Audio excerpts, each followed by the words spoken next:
San Antonio! Welcome to All Things San Antonio podcast with your hosts and favorite realtor, Brad Burns and Ken Carter, and we're here with a special guest, a friend of the pod, one of our co-hosts today, unofficial, and one of your favorite real estate, insurance guys, John Hanson. Yeah. Let me say it. Okay, my bad. My bad. John Hanson. He was one of the original Hanson brothers, right? That was the boy band? You're in high school every freaking time. You related to them? I'm like, yeah. There's my cousins. Like, no, you're not related. Like, why'd you ask me? No, he was actually one of them. He played the guitar. You can tell by the long, lustrous hair and stuff like that. Yeah. I partied with Joe Jonas's. I don't know why it popped in Hanson and Jonas. Joe Jonas's bodyguards in New York. Not party, but we went to a bar. We were at a trade show when I worked at Rackspace back in the day, and Joe Jonas was like the special speaker and everything. And he was walking around, and one of his bodyguards was there. We were out at Pirate Willie's bar or something that night, and here comes his bodyguard, and he had some great stories. That's awesome. I wish I remembered them. We were laughing at the time, but I don't remember anymore. But he's like, Joe Jonas wasn't a going out kind of guy. He was a stay home kind of guy. Well, that was a segue, a little diversion or whatever you call it. So today we're gonna chat with John Hanson. Like I said, he's a friend of the pod. We're gonna introduce you to everybody. So you said you are from San Antonio originally. You're born and raised. I'm a San Antonian. I was born in West Texas, but got here as fast as possible. The city West Texas or way out in West Texas? No, so San Angelo area. Yeah. Okay. Yeah. So my dad is originally from Odessa. And Midland, Odessa. He was a. I went to Judson. We didn't like Odessa per man at all. Yeah, well, my dad, I think he graduated 74 or something like that. But he was captain of the football team. He was all mojo, man. Friday Night Lights. Yeah, he was all mojo. Booby Miles. But yeah, so but my parents met and we moved here pretty quick, and yeah, so I've lived in San Antonio almost my whole life. Never diverged and went away. I mean, I lived in Austin for a year or two, and I always joke I survived Austin. I was like, I didn't have enough patchouli or tattoos to make it. Yeah, that was our last podcast. Yeah. But I was saying that to earlier. The thing about San Antonio is like it's hard to leave. Like it's easy to develop the roots within this town. Oh yeah, and it's such a small town feel and everything. And like once you start branching out, like everybody loves everybody. Oh for sure. Well, and I had lunch yesterday with somebody I'd never met before. It was he was an attorney, and a friend of mine wanted me to did a little introduction, and I'm sitting there. And we ended up knowing 10 of the same people, and I'm like, it's San Antonio. That's usually how it goes. Yeah. Yeah. I tell this story like all the time. I used to work at Rackspace, and one of the guys I worked for, Pat Matthews, my daughter-in-law now is his executive assistant. Like that's how she works for him. And it's like like the whole time they're dating, he didn't even know like her boyfriend, her fiance was my son for a long time. He's at the wedding. Her mom was a realtor before she was in the title.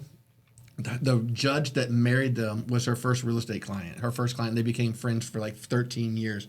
It's like it does. Like all these little things start touching. It's like everybody. You're so connected. Yeah. It's good stuff. It's the biggest, smallest town ever. Yeah. I was in a class at Champions Real Estate School one time, and one of my mom's bosses when I was born was in that same class because he was doing his continuing education too. And you're teaching it? No, I wasn't teaching it. No, I was in the class. But yeah, it's just crazy. Yeah, I love this town. Yeah. So you grew up in San Antonio. Where'd you go to school? Where'd you go to high school? MacArthur, then Sac-Arthur.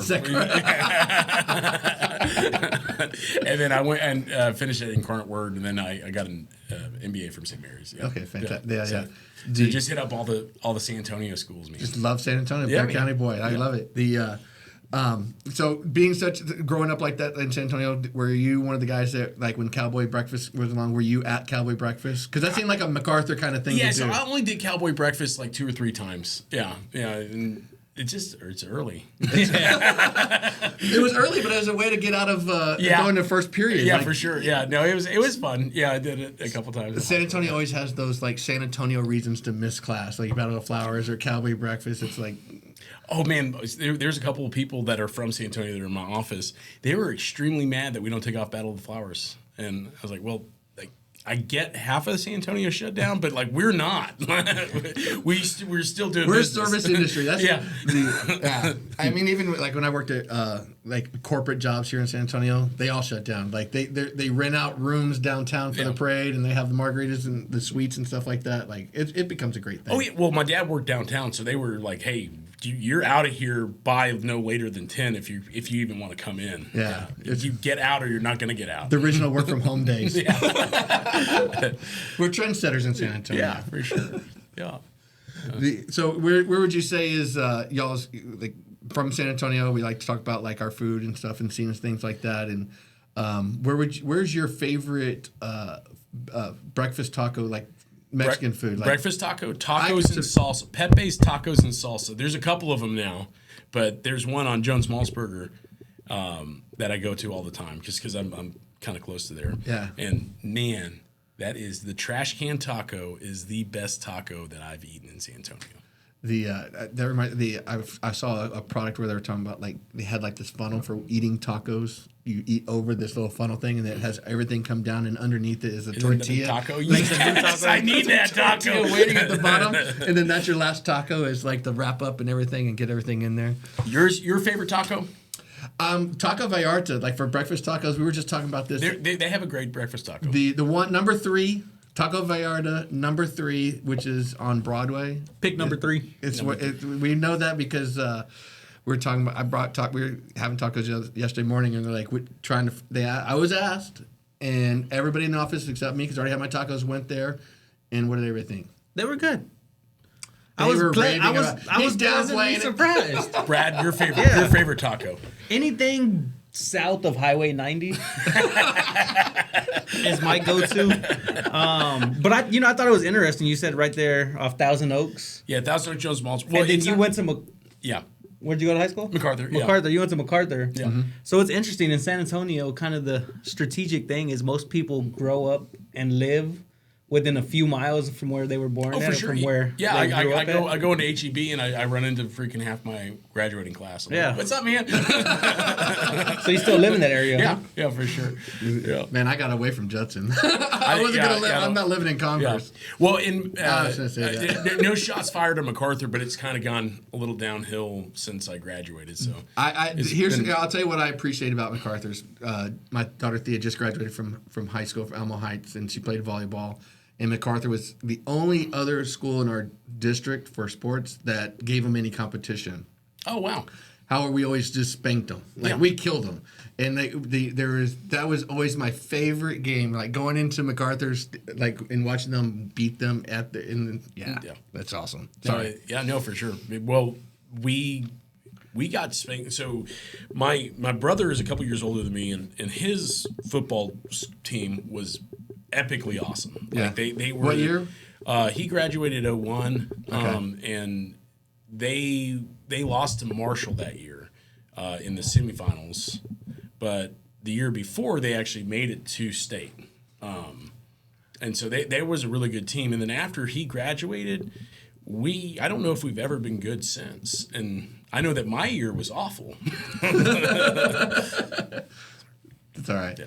I didn't play football. I played baseball. Yeah. I came. It was interesting because when I came to San Antonio, it was like in the height of Judson because I graduated in '91, so they had won. Oh yeah. '88. They won in '91, '92, and I got to. And they're like, "Do you want to? Going to be a junior?" And they're like, "Do you want to play?" I'm like, I've never played football. I'm not going to try out for football. Not just that, but they're like well established at that point. Well, and Judson literally was it. What we were state champions every year, and you guys are we huge. played well. You guys are literally like your junior class is the size of every other high school in 300-pound 10th graders.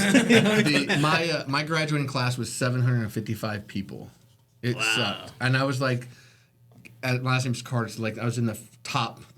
Yeah. 5th, like I think I was like number 90 or something, and to this day, my kids like I'm like, you don't have to go to graduate, you don't have to walk the stage. I mean, they still I've tried to get every single one of my kids not to walk the stage because of I just remember sitting there for an hour and a half, 2 hours, just sitting there I hated graduation. So now it's like unfortunately I hate going to graduation.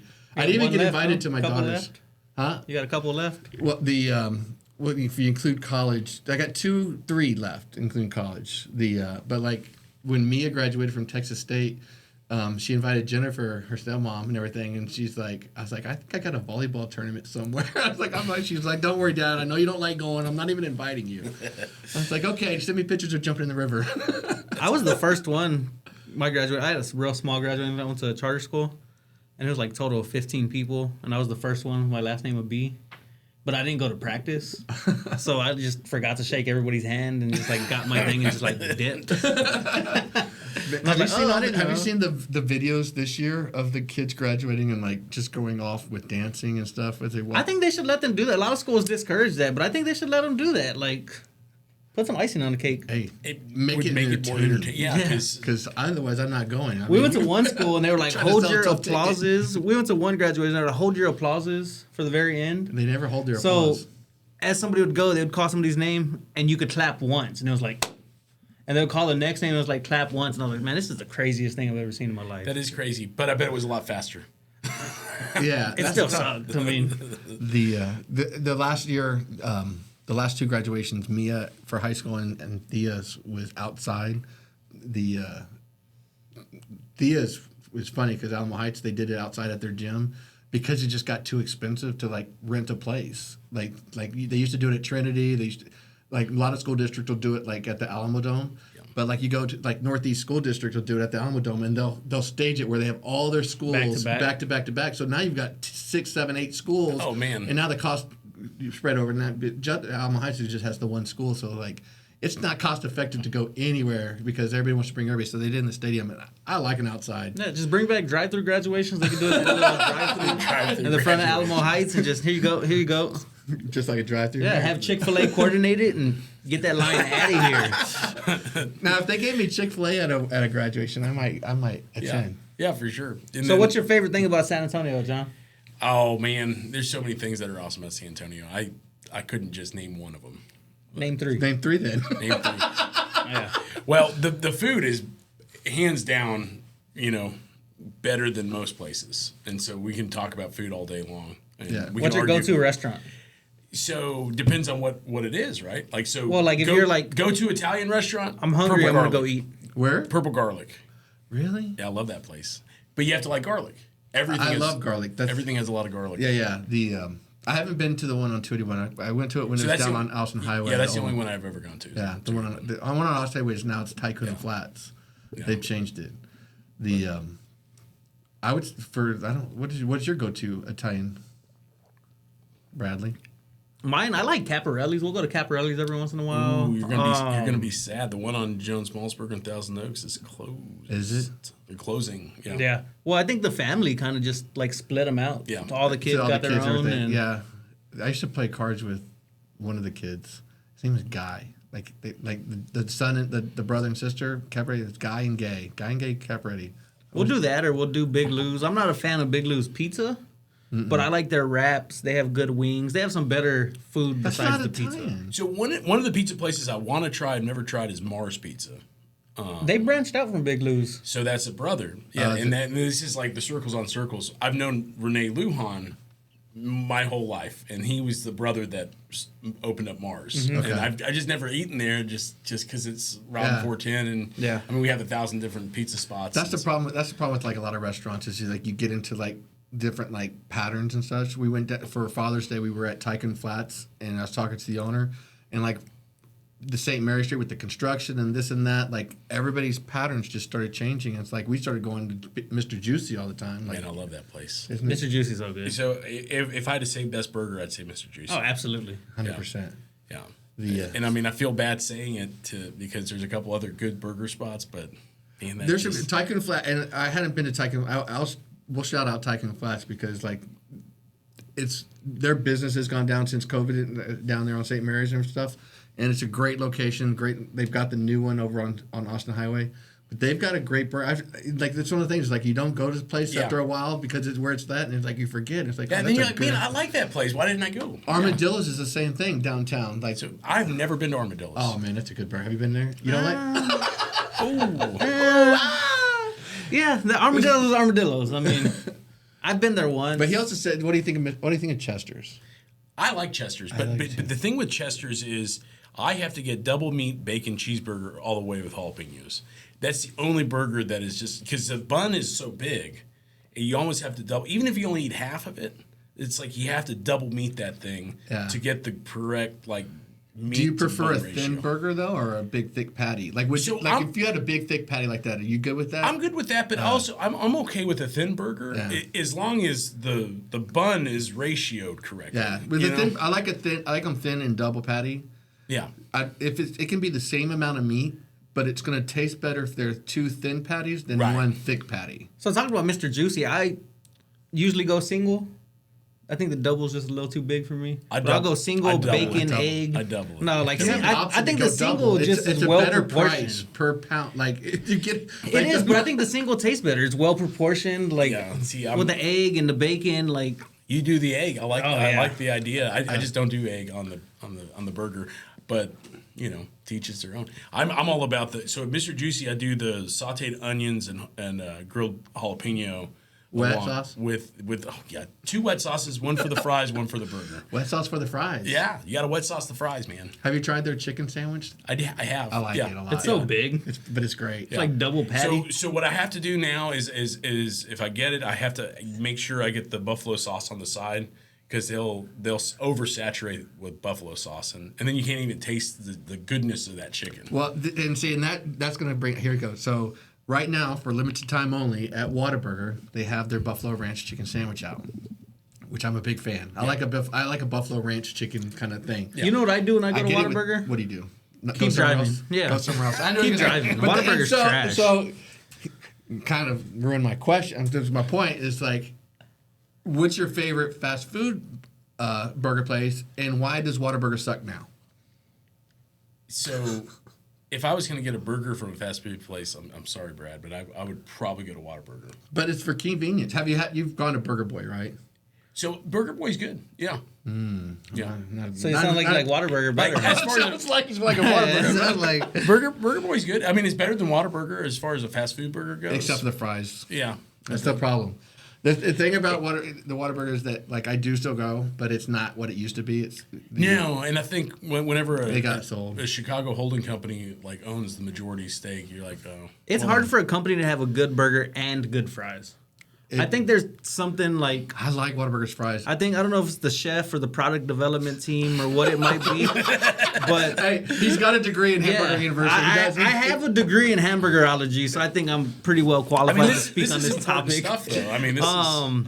But I feel like, I don't know, I think the only person that has got it down that I've seen is Andrew Wiseman and Mr. Juicy, because they have good burgers and good fries. Everyone else has one or the other. And Andrew Wiseman, if you're watching, and we know that you are, but you're coming on this soon. Oh, for sure. I'm going to show up, and I don't even care if I'm on the podcast. I just want to meet him, shake his hand. But Chester's has good fries. I like those fries, and I like the burger. I like. See, that's the thing. He doesn't like. I'm not crazy about Chester's burgers. I like a pasta BC. Like everything about Chester's. It's like, but I've been going. It's like a hometown feel. Yeah, I mean, literally. I used to that's where we went after every football game, after every sporting event. We would go to Chester's for 50 cents a bottle. I used to get their what were those Belgian beers that had like the flip top thing and everything. Because I wanted to brew my own beer when it was like a craze back in the early 90s, and I'd get the bottles from them and use those. So we got a good relationship. We've had a business relationship for a long time, me and Chester. It's okay. Y'all just need to, it's okay to have a wrong opinion. But it's okay. But if you think about it, what's your favorite fast food burger spot? It's probably going to be Burger Boy. So, but if you think about it, Chester's and he's a McDonald's guy. Don't let him lie to you. I hit up some McDonald's too. Not very often. I'm going to be honest. I feel like, but even McDonald's, right? I can go to Chester's and spend the same amount of money and get a way better burger than McDonald's. Or you can just go to Burger Boy. Burger Boy's cheap and great. It's not only say cheap, it's inexpensive. It's a lot less than another one that, and I'll give them a shout out, is P. Terry's. It's not. I'm gonna say it's not the best thing you'll ever eat, but it's you can't beat that. I just got this whole meal for $5, but I will give Pete Terry's this credit. Your Mom's House podcast, I watch it. Christina Pajinski and her husband Tom Segura, which is hilarious. Yeah, they're from California. They live in Austin now, and she said on the podcast, she goes, I get why these guys don't like In-N-Out. She goes, Pete Terry's is just too good. And then all of them said how much Whataburger sucks. Yeah, I agree with that. And I feel bad for these Californians that have moved here to experience Whataburger as it is today. It fell off. Yeah. It's not as good as it was 5 years ago. Pete Terry's, I think the coolest thing about Pete Terry's, or the best thing about Pete Terry's, is the shape of their building. Like it's. But see, that's that, and you know what though, like food and stuff like that. That is important. Yeah. Like that's the first step to like to visually take you in. Like I used to have this. I wanted to like my own burger place, and I always wanted to figure like if you take an old bank, right? Call it the Burger Bank as the name. Take an old bank and they've got the vacuum tubes. Find the packaging so you can send everything through the vacuum tube. So you just kind of go up like a teller. That'd be pretty cool. Your burgers come to you like Jetson style. That'd be pretty cool. That'd be pretty cool. That would be pretty cool. So if anybody has that, I want 5%. I'm an ideas guy. Yeah. Speaking of ideas, we need to create a indoor pickleball court in this side of town. Like, for sure, it's getting hot as heck out there. Yeah, well, there's no way I'm playing outside, right? I love pickleball. We're playing Friday. Yeah, we're playing Friday indoors, over off 1604 and I-10. Yeah. It'd be cool if it was like there was something closer here. Yeah. My kids, they play out at Fairchild Park all the time downtown. I don't know if you know, there's a public park and everything, and they've turned all the tennis courts into pickleball courts. Well, the problem is the outdoor, because I'm right there at Thousand Oaks Jones-Malmsberger, right? That's where my little subdivision is, and the YMCA's there. Yep. And that's my what? They have a bunch of pickleball courts, but none of them are inside. And you're just kind of like, man, I'm not playing in 100 degrees out here, man. You got to go earlier. Yeah. It cools off, by December. Back warm by February. It is definitely like a lot harder. Like it's a lot harder, and I think that I saw that they said that like everything has gone up by 1.5 degrees Celsius, and I think that that's the problem. They need to say that's 3 degrees Fahrenheit. That's a lot. Like it's hot outside. Like let's cool off some places. But that's the thing. Beautiful. Like in San Antonio, it's like you still have to. I have my jacket right there.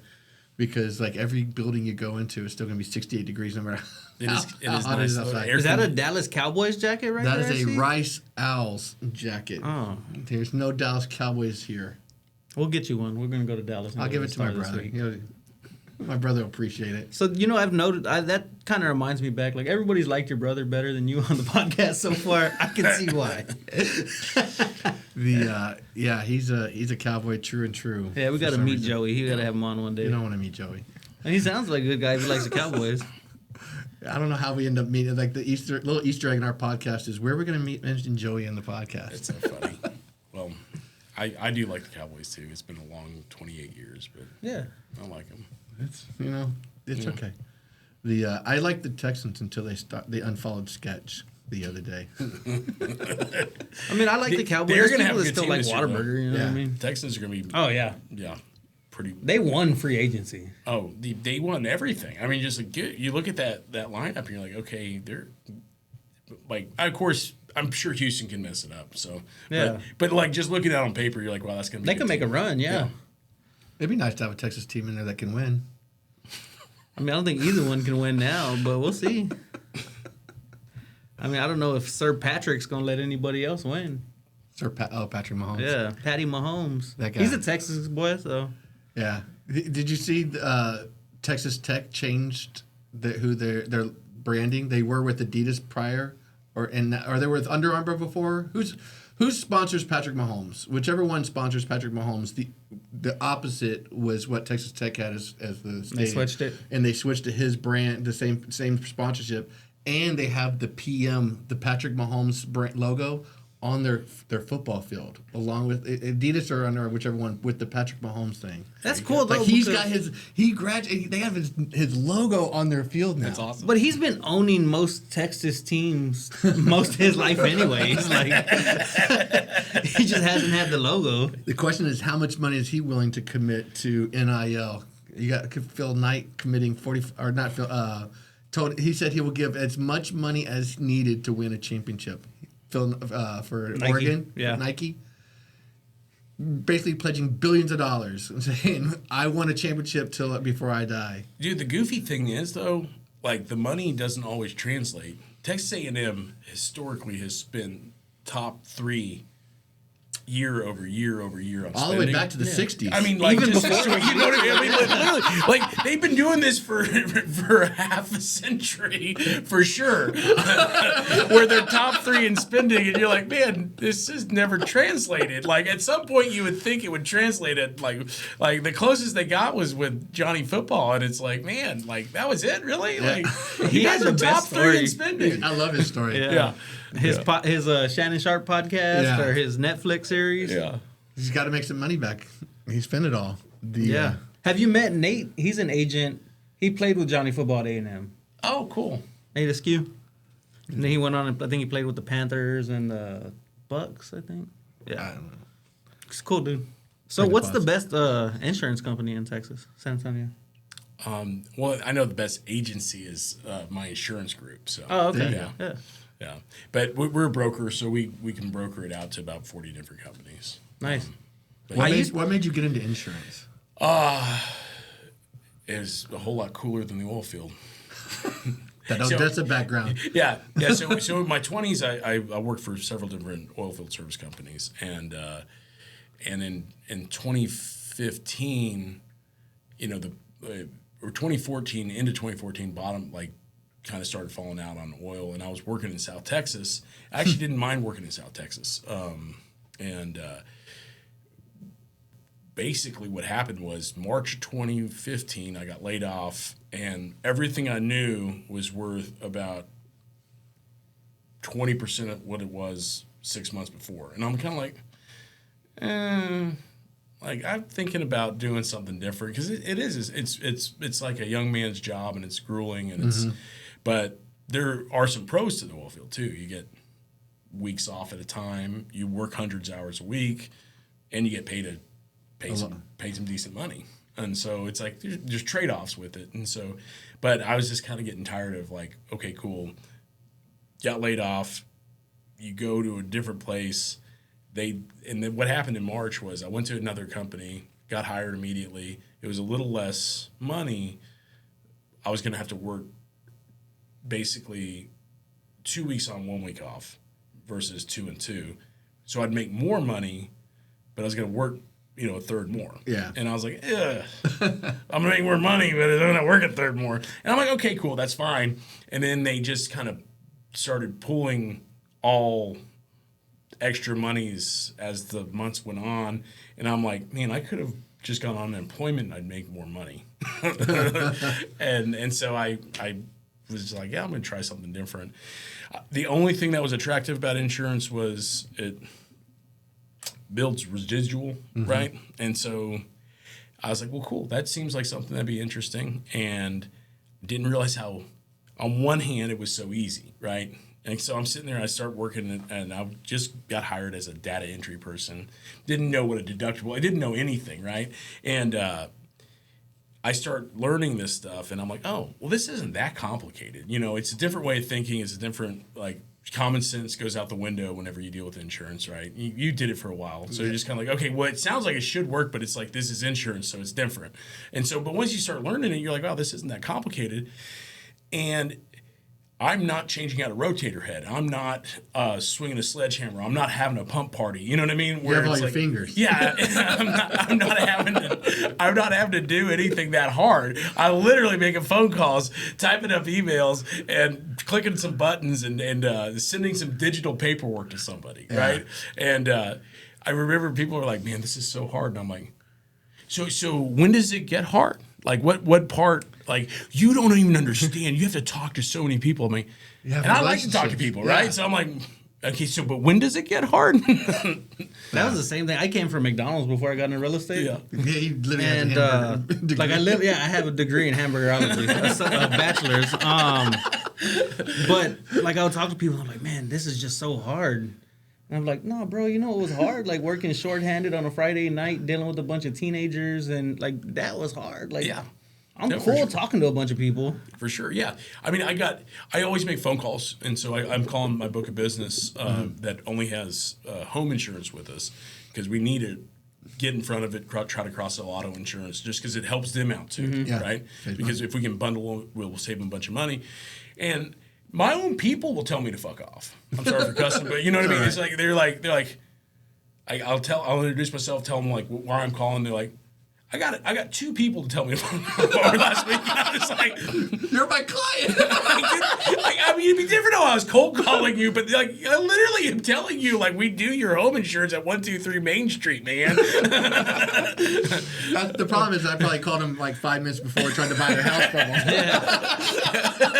Yeah, it's just funny. You're like, man, this isn't a cold call. This is a courtesy call. But you know what? That's people aren't used to that. Yeah. They're not used to a courtesy call, and that's one of the things that I think is great about it. Just like it's that customer that touch, and we talk about like with whatever their business is, poker, like anything. If you treat people right, then you like can like grow that business. Yeah. Like if you start just treating everybody like a number and like turn away and everything, you're not going to get that rebate, especially with the residual type business stuff like that. Right.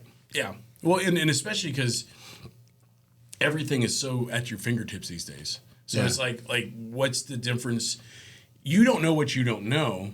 And so you go buy something online and it's a little cheaper than what you're paying currently. And if you didn't have somebody that was an expert telling you anything, Why is it cheaper? why not cheaper? Right? What's another percent on the deductible? Right? Until you need it. Yeah, right? no, for sure. Until you have for to pay it. Until the hailstorm it's comes like, through. oh, this has saved me $200. I didn't notice it had a 2% deductible. I didn't notice water coverage wasn't endorsed. I didn't notice that, there was a couple of things that were missing. There's only $50,000 for fire hazard when you need the whole thing done. Or loss of use is zeroed out and you didn't even notice that. Yeah. You know what I mean? Because you don't know what you don't know. There's no uninsured motorist, you know what I mean? Oh, exactly. Well, so for sure on the auto side too. There's a bunch of those. There's 12 different coverage. It's always funny. People are like, I'm like, okay, so what are your limits? And they'll be like, I'm full coverage. I'm like, well, that's cool. Like, but there's like 12 different coverages and there's a bunch of different limits. A lot of fools. A lot of fools and full coverage. Yeah, I used to be married to an insurance. I mean, my mom was with State Farm for 25 years. Yeah. So we had them forever. I had like an uncancelable policy. Yeah. I was paying for it. Yeah. And then she passed away, and I was like, let me shop around. It's crazy what you don't know. Like, not to shame anybody, but I think USA, like, personally, like, my dad was military for 31 years. They use it, and like the first time I had said, you know what, let's shop what you're paying. A lot of these companies, they just expect their business. Yeah. Right? Yeah. Like, we're USAA. We expect every military person to come use us. They have done a fantastic job. They're great. You're paying for all that marketing. Yeah. That's all you're paying for is marketing. Just like Veterans United, when it comes to lending, veterans think they have to get the VA loan through they Veterans think they'll do United. a better job because they care about them, and they're not. They don't really care about them at the end of the day. USAA is usually double everybody else. I'm sure you see that pretty often. I mean, He doesn't want to talk bad, but let us talk bad about the company. Well, it depends, right? Yeah, and they got to pay for that gem somehow, right? Yeah. Like, yeah. But that's neither here nor there. Yeah. I think you're always going to get better service, better coverage, and better pricing a lot of times by going local to someone who truly does care about you. Yeah. That will make that courtesy call and say, hey, I don't want to fuck off. Yeah. JK. But even when the prices are comparable, right? It's like, hey, like we are literally going to make sure that it has the endorsements that you want. And in 2 years, you need to change it anyways, most likely. Yeah. A lot of people don't realize something I've became aware. It's like after 2 or 3 years, most insurance companies, they don't want you anymore. That's why your rates go up a lot of times, because from an actuary number standpoint, you're more likely to get an accident or something like this. And It's definitely possible, but on the flip side too, there's discounts for longevity, and so the sweet spot usually is about 4. Okay. Because if you can stay with the company for about 4 or 5 years, you're going to get the best pricing in the market. From other carriers, because they see you staying. They see that you are a loyal, stable person, right? Yeah. And so, but that makes sense. But if it gets jacked up after 2 years, absolutely go shop it. I mean, I had and I'll shop mine every couple of years. He's a bad driver, so his goes up. We established that early on, that Brad's just a bad driver. So look, I did the math one time, and like what I was paying into State Farm, I actually like made or it costed them like 5x. Because I totaled like 4 cars before I turned 18. Before the podcast, you said you wanted to talk to him about your coverages. He said, "Don't worry he said, about I know it." more. I'm gonna block you on Facebook. To be fair, it's been a while. Like, they've fallen off. Oh, man. I haven't hit nobody recently. Well, John, I appreciate you jumping in here today. Oh, with for us sure, and talking man. to us. Yeah. I have to have you come back on again sometime. And I have your pod. Yeah, we have a little podcast too. We need to get you guys both on there, Homes and Homies. So, Absolutely, that's yeah. absolutely. Homes We're and homies. Yeah. Check them out. Subscribe to Homes and Homies on YouTube and all the. Are you just on YouTube? We're just on YouTube right now. We're on YouTube. We actually have a way bigger following on TikTok. Believe it or not, we got like 9,000 followers on TikTok. So, yeah. Dang, that's a lot. Well. That's good. I literally just they have me for the beauty. So that's what I'm here for. Yeah. Ken's just not doing as good of a job. Well, it's like Eric's over there. It's like Eric's the mad scientist back there. They're making it all work, and like we have our own Eric, right? Like so, James and Ernest kind of take turns. He's our Eric. Yeah. Well, James and Ernest is my Eric. Right? Like so, they both are pretty good. They're tech savvy, and they both can do all this whatever stuff, and I'm just kind of like, cool, like I'll show up and talk. Clip it. Opus. Well, like and subscribe to All Things San Antonio. Like and subscribe to Homes and Homies. Come see us again next time. Catch y'all later.